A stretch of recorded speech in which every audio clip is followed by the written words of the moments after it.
தமிழர்களோட ஒரு சிறந்த ஒரு பண்டிகைன்னு தைப்பூசத்தையும் சொல்லலாம்.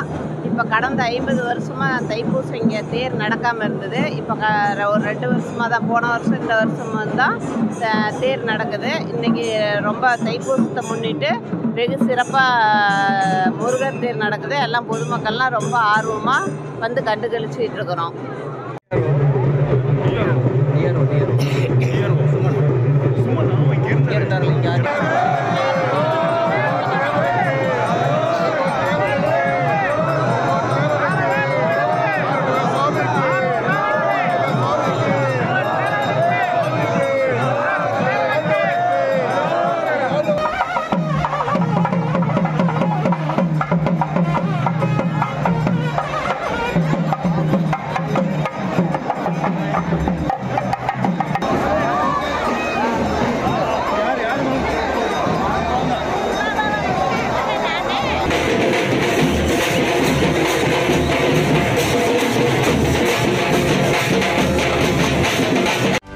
செய்திகளை உடனுக்குடனும் துல்லியமாகவும் தெரிந்து கொள்ள சப்ஸ்கிரைப் பண்ணுங்க.